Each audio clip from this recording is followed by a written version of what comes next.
this violence? Is this what God has created us for? I'm better than you, you're better than... Is that what God has created us for?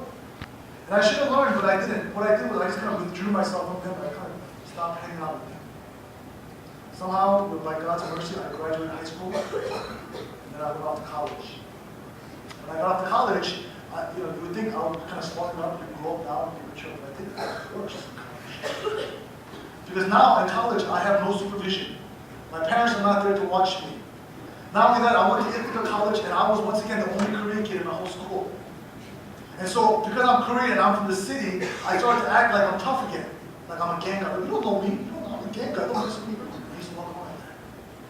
But not only that, while I was in college, the only purpose that I would be in school would be for the weekend.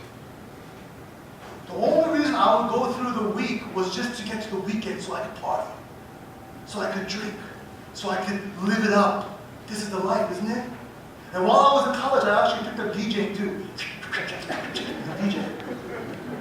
And my claim to fame was DP, Doug Park, and K. Because I drank so much. When I would go to the parties, I'm a freshman, and I would go in, and there would be third year, fourth year, some fifth year college students, and they would be scared of me. And I was like, let's drink, but no, not you, Doug, not you. Yeah, that's right, that's right. Can you believe it? I thought that was cool.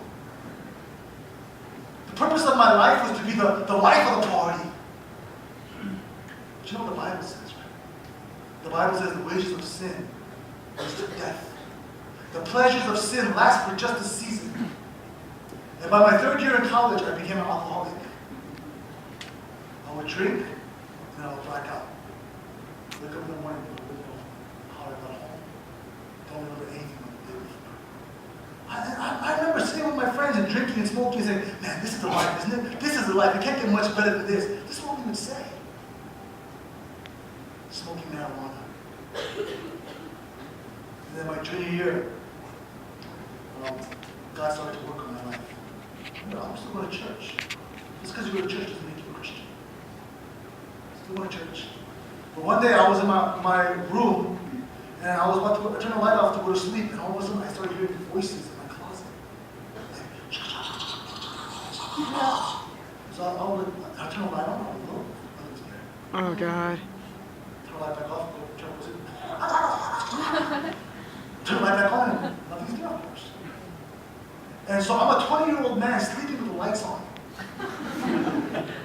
So I hear these voices turn the lights on.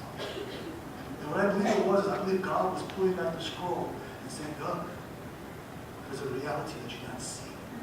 This here, this is not reality. The spiritual realm, that is the reality. And I think God was showing me that. December 17th, 1991, I remember this day. It's the most precious day of my life. I was sitting with my 4 other non-Christian friends from Cornell. We were sitting there, we're talking, and I don't know what happened. The 3 of us here, we had all gone to church, kind of raised in the church. The other 2 were agnostic and atheist. And we just started talking, and somehow we got on the subject of church. I don't know, about church. And all of a sudden we started talking about retreats. A retreat is where you go and live for like 3 days, and you kind of spend time with God. So we were talking about retreats. And all of a sudden, all 3 of us started crying.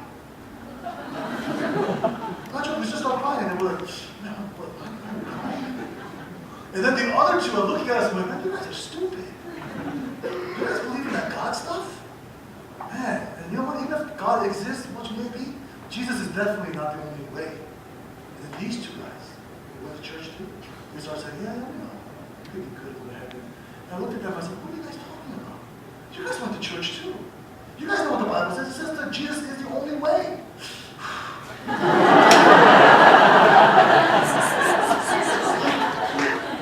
And right at that moment, it was as if God pulled me away and let me see myself like a bird's eye view.